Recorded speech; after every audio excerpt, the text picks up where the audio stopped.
everyone. I'm Angela Clark, and this is my husband Dan. We're with Heart to Heart. How you doing? And that's our little name that we use for all the things that we do here on this little videos that we do. Yep. We have several different channels. We have Life After Religion, so this probably will be posted on Life After Religion, but I've also got Worldwide Truth Seekers.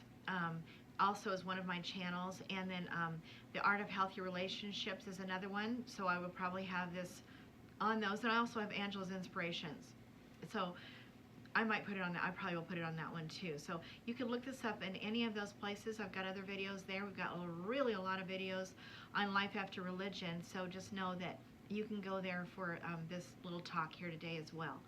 But we've been talking today, Dan and I, about separation within the various churches. And you know, Dan and I have come to realize through just many different teachings and things that we've read, many books, lots of people that on YouTube lately, our own daughter, just about this idea of separation. So like I said, we just talked about separation in the various churches, how we're all separate, and just trying to bring about an awareness that why do we have to live in this separation. And so what I want to talk about today is the fact that, you know, a long time ago, there was this is what's coming down the pipe. You know, there's a lot of truth coming out nowadays, guys, and I'm starting to really embrace it. And, you know, try not to judge me on it, okay? This is the pathway, the way that I feel good about. It's my truth. I've come to realize because of certain things that I've seen. Like, for example, I've seen a lot of near-death experiences, people sharing their stories, and that has changed me tremendously. I've read some very interesting books that really spoke to me, that are definitely out of the box, but they really, I go by my gut, my heart, by the love that it begins to change me, and I feel not separate from God. I feel a togetherness with God, and I love people more because of it. And to me, you'll know them by their love, which is like a major fruit. You'll know them by the fruit, which is peace, joy, patience, kindness, self-control, long-suffering, all those things. If I'm growing in that because of learning that something is going right, so I try to go by that. Right. And so what I've realized is that what I've come to realize is that we a long time ago let God know that in this earth experience that we wanted to experience separation. We wanted to play God. And so we got that chance. So they got to experience, Adam and Eve, a wonderful time in the garden with God. God put them down like children when they're born. You try to teach them right the first 5 years. You got that down. Okay, kids, now, you know, you got to start, you know, being your own individual person, and you begin to make choices, and you're taught, you know, on that path. So they went down that path, and they're like, yeah, you know, they're tempted. Yeah, I want to see what it's like. You know, this snake might be telling the truth. I want to see for myself. And God already knew. He's not stupid. He knew that it was going to be this way, but at least he did his parent thing. He got them solidified in his love for them, his care for them, his provision for them. And then they started their journey of separation. So we lived on a dual thing of, you know, God inside of us, and we allowed this other nature, the other side of things. We've allowed both operating at the same time. And interesting, but the goal is of this life experience, from the way that I've come to understand it, is to finally get back by our own will to non-separation. And so we've talked today about religious separation within all the different kinds of religion, all the different divisions from those religions, from many kinds of different kind of Buddhists, many kinds of Christians, even different kinds of Christianity within that Christianity. It's very lots of separation and lots of ego. It's all ego, really. And ego is separation. And so when I think I'm separate from you, I think I'm better than you, or I have the truth over on you, or I've got secrets that you don't have, or whatever, I'm separating myself from you, and I'm making myself better than you, which is almost as if to say, I'm a God unto myself, you know, because I know the way, I have the truth, I'm the God, right? And you're saying, no, I have the truth, I have the way, and we're all separating. Well, now, more than any other time in all of history, we're very separated. Do you see it? I just think of this through with me right now. We have I saw the iPhone becoming a real problem because when we started texting each other, I'm like, uh-oh, I see a problem, a very big problem. This is going to cause a lot of problems and a suicide, problems with kids. Sure enough, exactly what's been going down, because we got to see each other eye to eye. We got to be able to hug and hold. It's okay. I love you. We need this touch. We need, hands on. Okay. I remember looking at our kids in the back seat. We haven't seen them in months, and we picked them up, and they were like this. Yeah. And we're like, hello, we haven't seen you in 6 months. Right. Hi. Longer And they're than like that. texting all their friends, and we lost that communication. Yes, and so that's been one really big way. Another way has been getting parents so overwhelmed with bills, because the taxes keep getting higher and higher and higher, that they've got to go and work 2 jobs just to keep food on the table, and maybe now 2 jobs for each parent, and then the kids are left with what? Their iPhones, the TV that is now no longer moral.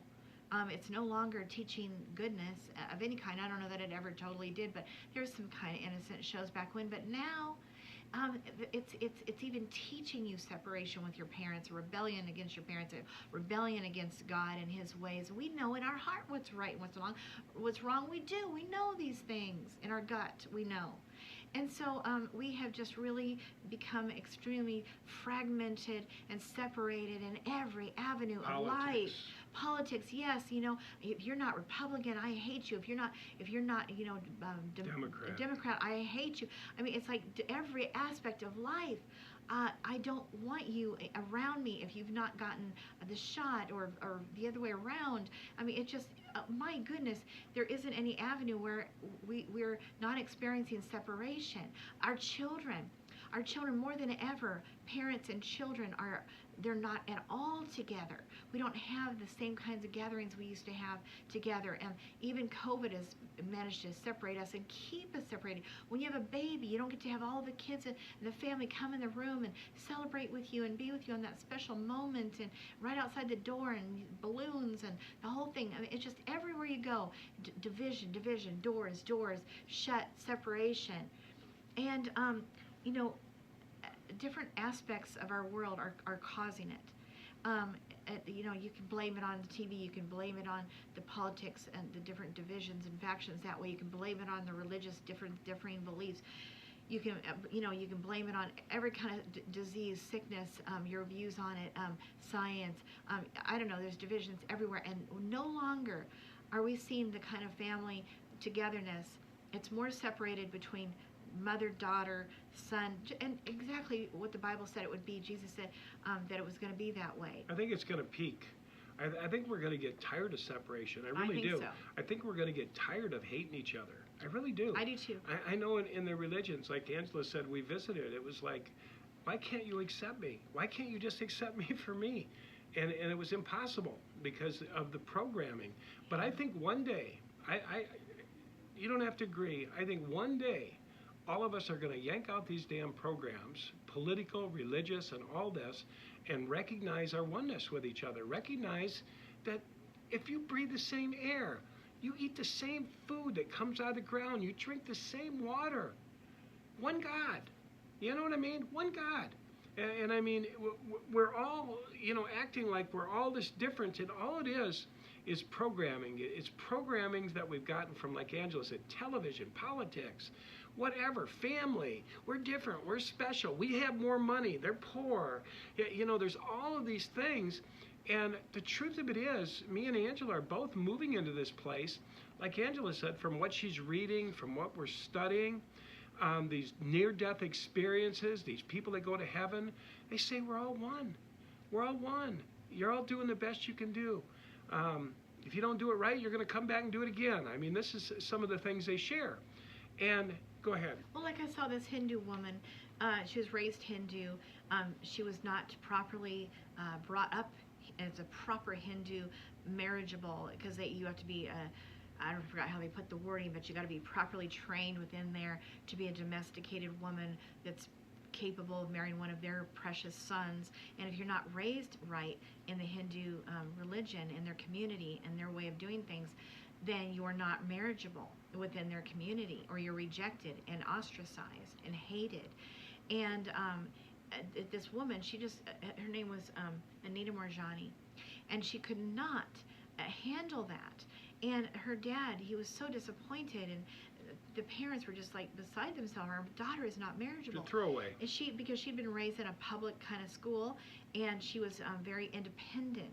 So when it came down to marriage, then she was pushed out, and no one would accept her into their family because she was not properly domesticated. I think that was the way that they put it. Didn't know how to cook the right way. Didn't know how to, she was just very independent. So God is so good, and He caused it to be that she had a job in the world, and she met a guy who was also kind of an ostracized kind of a guy, and he meets her at work, and he was also a Hindu, and they get married. And it was perfectly God divine, because he loved her. But she was so hurt and damaged and still mortified by the rejection. I'm sure even then the community didn't want to come together, I suppose, for her marriage, I would imagine.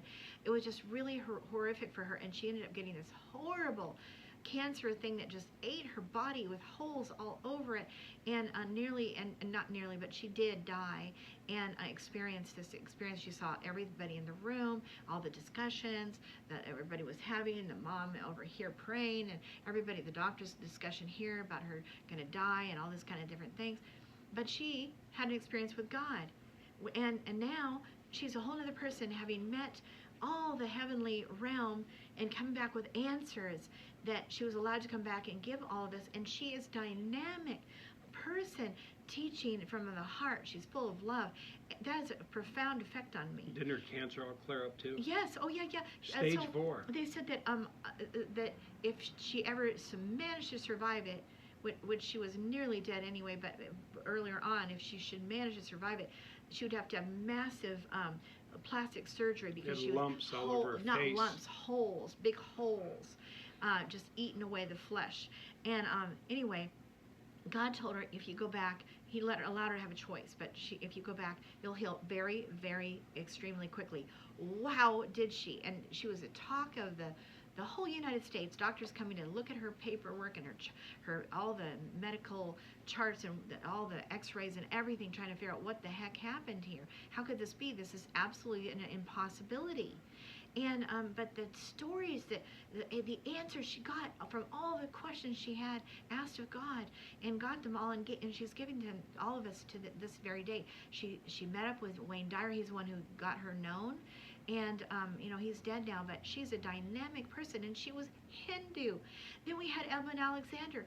I got to hear him at a church in Lakewood, Colorado, came on the stage in his, yuppity Harvard clothes with a bow tie, literally, and sitting on that stage, divorced, or about ready to be, because he had had a near-death experience and had this crazy experience of meeting his sister who had just died. He didn't know that this was his sister, who appeared to be a glorious angel, who kept saying and taking him up into heaven and saying, "You didn't do anything wrong. You didn't do anything wrong." And she was so angelic, he said. And then later come to find out that was his sister, who he never met, who had died. And then he met his mother finally, who he never met, and found out true answers. But I believe his heart broke when he tried to meet up with his mother, and she couldn't see him because his sister had just died, and she was heartbroken, and he was just calling at the bad time, because he finally found his birth mother, but she didn't want to see him, so he's heartbroken. He dies. I believe that was why. I truly, truly believe that was why he died, because he'd become a brain surgeon of all things, to try to prove to her, in my way of looking at it, that I'm somebody, and you made a mistake giving me up. And then they finally meet. And then he gets the pictures later on sent to his home of the sister who died, and he just about fell apart, because, oh my God, that was my sister who took me up into heaven. And and anyway, he was no longer an atheist. He was an atheist. An atheist. God took notice of an atheist. Paul in the Bible, basically an atheist, he was against God, and against, separate. And anyway, I love it. And so that along with many other stories, okay, but that's two big ones, that really opened me up. Like, why did God show that kindness? How about Ella Begiza? All that God did for Ella Begiza, giving her somebody to protect her who was a Muslim in the end, and then a Methodist preacher, I think it was, maybe it was Lutheran, and her father was Catholic, raised Catholic. I mean, God is not a respecter of persons. And so we've got all this division going on in every kind of way. And I'm like, you know what, guys? Look, it's true. This is time for us to finally be sick to death of all this warring that we've been doing. It's kind of like we've been the prodigal son who's been going away from God's way of love, and wanting to experience a separation, an ego way of being. I want to go out on my prodigal son journey. I want to live out my life however I want to live it, and I don't want you to intrude. I want to play God in my own life. I'm going to take care of myself. I don't need you, God. I can do this, and I don't need you, and I'm going to have a time in my life with your gifts and your talents and your money and everything. I'm going to enjoy the heck out of myself. And then when you finally are sick of it, and it hasn't worked out, and it hasn't given you all the dreams and desires that you wanted, and it didn't have a good result, and now you're dead broke, and now you're sick, and now you've ruined everything, and now this world's falling apart, and you're part of it, and you don't know what to do, and you're in a big fat mess, and you think, I'll return home. My Father will still love me. I know that He will. He has a big heart, and He's a very forgiving man and a very, very generous man. I'm going home. I feel that's where we're at. I feel that we're all sick of it. We've all, mucked it up, and we've all separated ourselves gloriously so. And we're all realizing, this church thing, trying to play God and finding my own guru on my own and trying to live in my life my own way, and all these, they've not satisfied. They haven't fulfilled my needs. We're seeing churches empty all over the place because our needs are not being met. And we're saying, I'm done with that. I'm done with that. I'm done with my prodigal son journey. I want to go home. And so I say, let's go home, guys. Let's go home. Let's quit being separate. Let's quit looking at each other from the separation point of view. And let's, I'm just going to say it. Let's repent. Let's tell Papa Daddy, I made a mistake. And you know what? I believe, like the prodigal son journey, that Jesus said, my Father is like this. His arms are open wide, and He's running at us and saying, come, my child. Oh, my gosh, I'm so glad that you're coming back. Because you know what? You have no idea how much love you've been missing. You were lost, and you're found. Oh, yes. And you come back to your senses. Oh, and what does it say? It didn't say that He got chastised, beat up, genocided, none of those. It says that, son, go get the robe, get the ring. Go and get a food ready. We're having a party, guys, a big party for my son who went away and was lost. He's found. He's back. Come on, let's party. Let's do this up right. And he got the ring. He got the robe of royalty. The ring is a signet ring, by the way, and it meant that he had authority to stamp things, to put law into effect. He had authority and power given back to him. For what? Because he went and squandered everything and went and played God, and it didn't work out? And you're not shunned, you're not rejected. Instead, you're welcomed back with open arms, fully restored. Yeah, that's the truth. As if God knew He had to do it. He did know He had to do it. We have to go out and play this separation. Yes, we had to go out and do the prostitute thing. We had to, do every kind of sexual thing we could possibly figure out to do, and whatever else we all decided to do, drugs, maybe because we were terribly unhappy and we didn't know what to do. We didn't want to eat that mucky food of the pigs in the pig pen. That was all that was left. We didn't want that, so we did this and we did that. We tried this, we tried that. We were so embarrassed. We don't want to go home, but we finally are so sick of it that we just want to go home. It's like all you had to do was tap your heels together, Dorothy, and close your eyes, and you'll be home. Okay? It's just that simple. And so I think it is, guys. So wiping out the programming we've had. I think we've been in a dream. Apparently, this is the story. This across the board, I've been hearing it, that this is all an illusion. We're like in a dream, that we're right beside the Father, like as if we're in a dream state, snuggled up to Dad, and we're the kid, and we're having a dream. And Dad's right; He's totally in us. He knows exactly what we're dreaming, but He's in the dream. He's seeing us. He's even kind of helping us through this dream. But the reality is that it's time to wake up, and He's trying to wake us up. Okay, wake up, time to wake up. It's just a dream. It's just a dream. And you got to experience your little dream of being separated and what that might be like. And guess what? The dream's over. Come on, wake up. And so they're trying to wake us up every which way, and we're wanting to. We're wanting to. Do you see yourself wanting to? Do you see how yourself is wanting to not dislike me because I'm so different in my way of looking at things than you? Do you see how you don't want to cut me off? Do you see? We're changing. We are. And so don't resist it. How about just be in the gray area? We talked about the gray area a lot lately. How about not being black or white in your thinking, which is that things are either right and good and very good or very black and there's no gray area, there's no maybes. Well, how about if you just floated in the mystery of, I don't know. That's the gray area. I had to learn how to live in the gray area, and that's been a great gift for me because it caused me to just put this on the back burner, put that on the back burner. I don't know. Excuse me. I don't know. And just, I'll wait and see. I gotta let it percolate. I gotta let it just kind of sit there for a few years. Instead of putting immediate judgment on it, yes. throwing it out.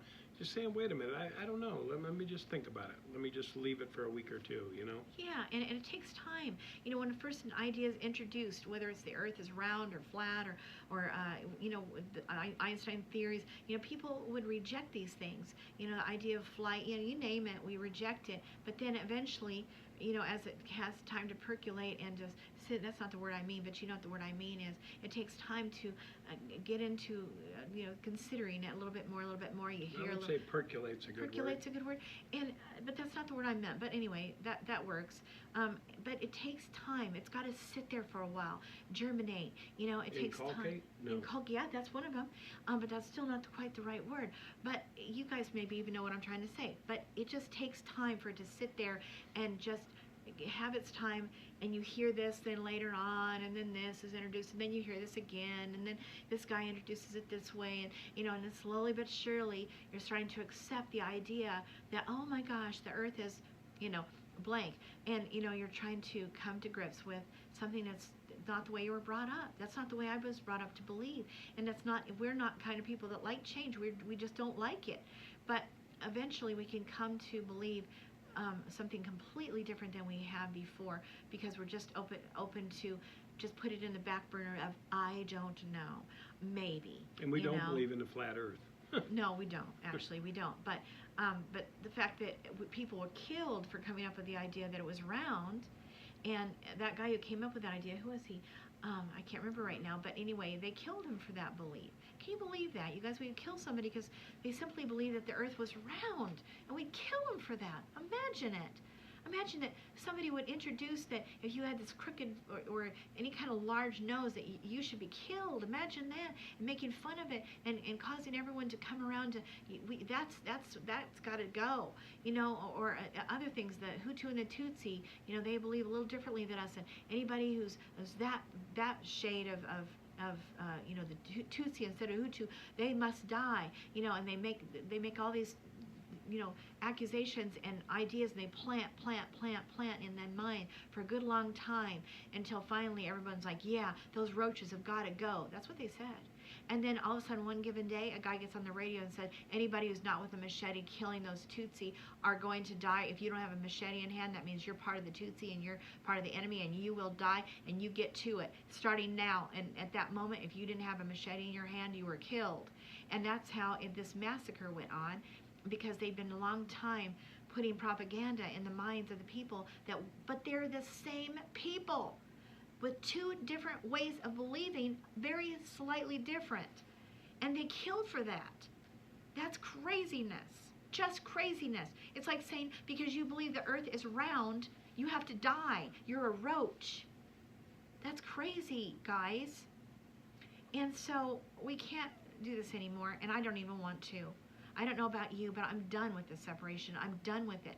And I want to encourage us to be done with separation and come back together in the Father's bosom, if you want to put it that way, because I believe that's where we came from.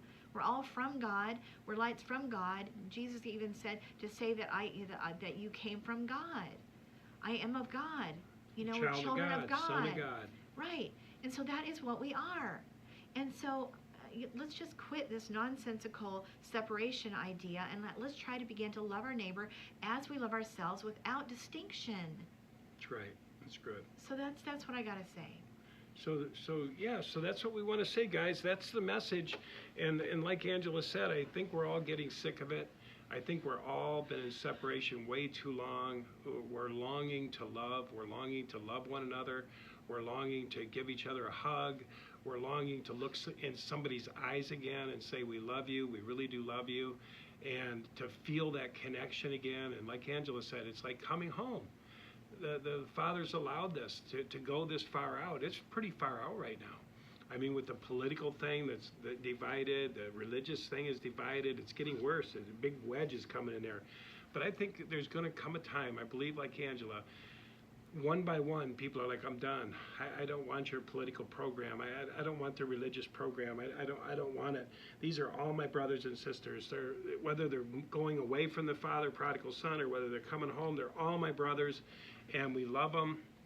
We accept them. And we're done with this stuff. We're done with separation. It doesn't feel good. We're only hurting ourselves. We're empty. Without one another, we're empty. We really are. We need that look from somebody to say, I love you. We need, your kids, they need to know you accept them. Raise up a boy according to a way for him.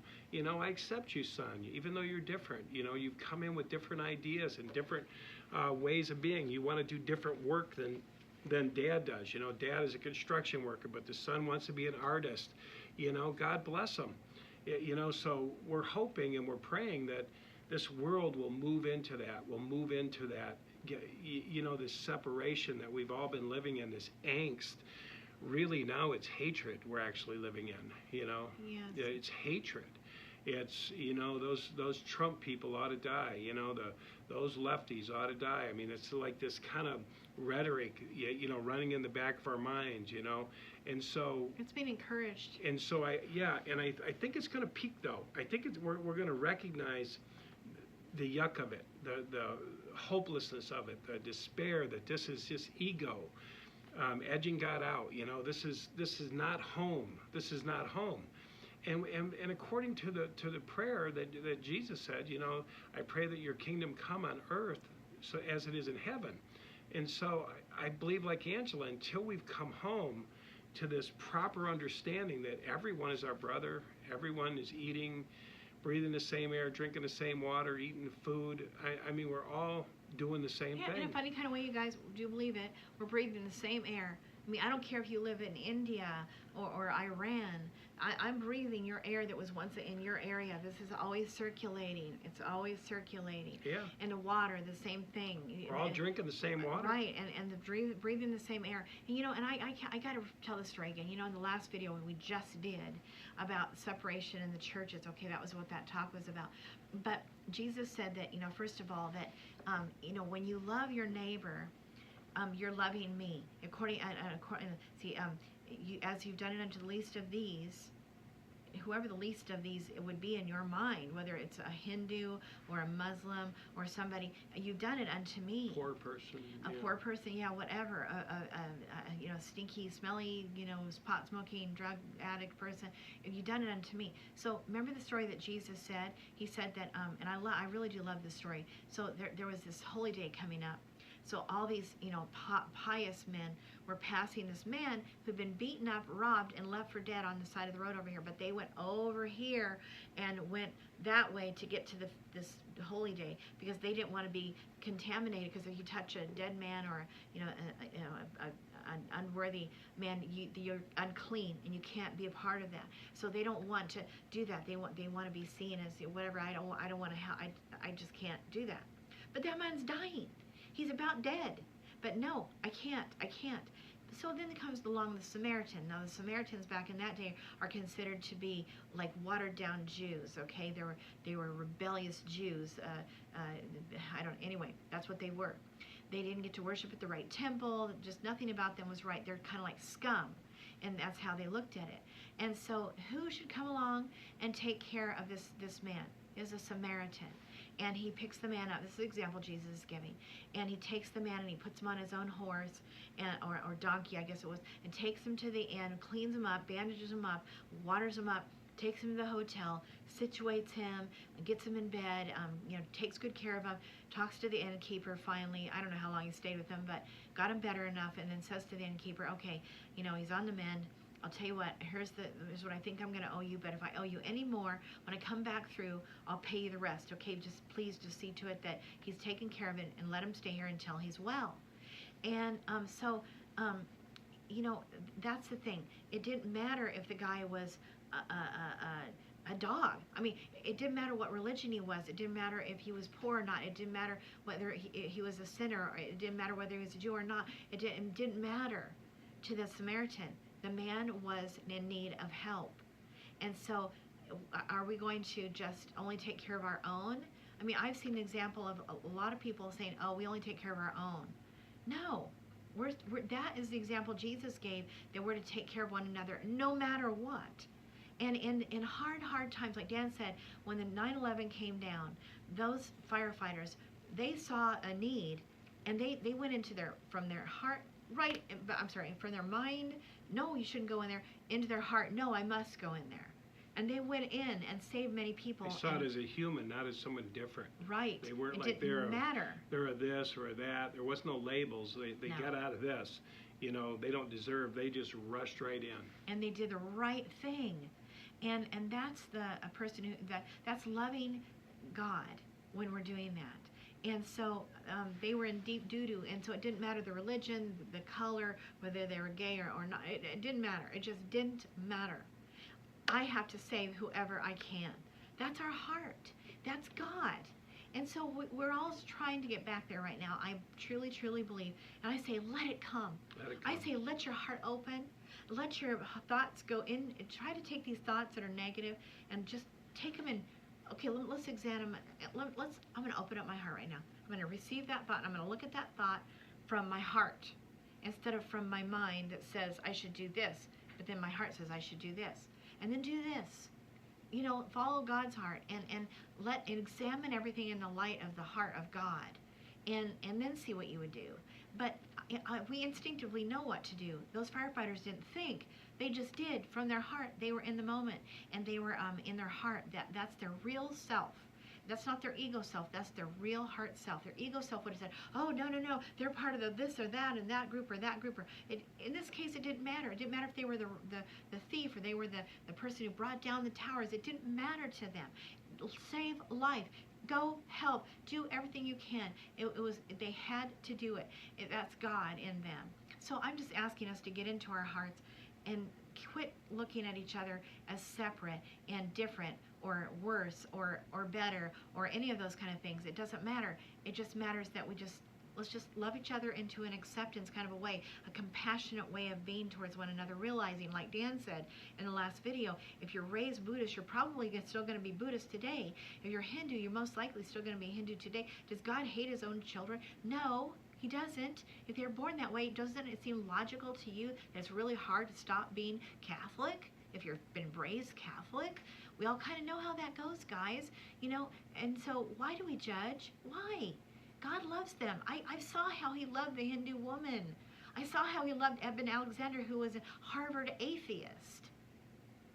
And Ella Begiza, who was, you know, staunch Catholic, but she was taken care of by a Muslim and by a Methodist man. I think it was Methodist preacher that hid her away and saved her life. So let's just not live in separation. I'm just encouraging us to say yes to this change. And hopefully you're getting tired of the pain. You know, Angela's never really had a relationship with her grandkids. Or my children now for 18 years. Because of religion. And we've been shunned, mocked, non-accepted. We've been accepted on one level, lightly. You know, we'll accept you, but not too much. So we've had the love withheld from us. I've been part of withholding the love, you know, for 40 years from people that weren't like me. And I'm done. I did the same when I was in Worldwide. I am done. Angela's done. We're done with this stuff. It's not doing anything, but you know what we're doing? We're killing each other. By withholding love, being, you know, you remember that guy that said we're mostly water? That Emoto said we're mostly water, and he said that thoughts affect water, you know, and they took water out of this real polluted dam, and Sarumoto? Yeah. And they prayed over it, they put a little prayer over it, and they put it in the freezer, and when they took it back, it was beautiful crystals. And he was talking about the fact that we're mostly water. He was saying that when we have an intention of I don't accept you or I hate you, we're actually affecting the water in the other person and our water. Because we're really, what we're projecting onto others, we're hurting ourselves as well. And so it was a very interesting study. It went on and on. We don't have to go into the whole study, but I just wanted to bring out that I think we're tired of killing each other. I think we're tired of going to war. We're tired of hating each other. We're like, why are we hating each other? Who told us to hate each other? What is this all about? Learn war no more, right? Yeah, learn war no more. Learn separation no more. I feel like the world's getting done with it, and I'm glad, and I'm moving down that road. I'm not wanting to fight anymore. I'm not wanting to learn war anymore. I'm not wanting to learn I'm better than you, I'm richer than you, I'm higher than you. That's just all a bunch of BS. And guys, listen, I'm not illogical and I'm not stupid. And I do understand that, when we're being abused in certain avenues of our life, we do have to be cautious as serpents and innocent as doves and wise. And so, no, do we allow ourselves to be abused? No, we don't. But we should want, though, even though maybe we have to set boundaries, and even though we have to, unfortunately, for reasons that will pull us down into the depths of hell, we have to put some sort of division sometimes, because boundaries, I call them, because we must.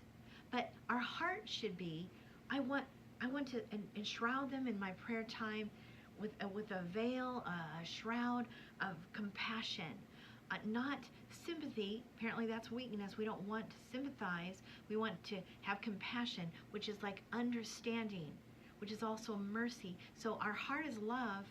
We don't want that, but sometimes cautious as a serpent, innocent as a dove, and full of wisdom, right?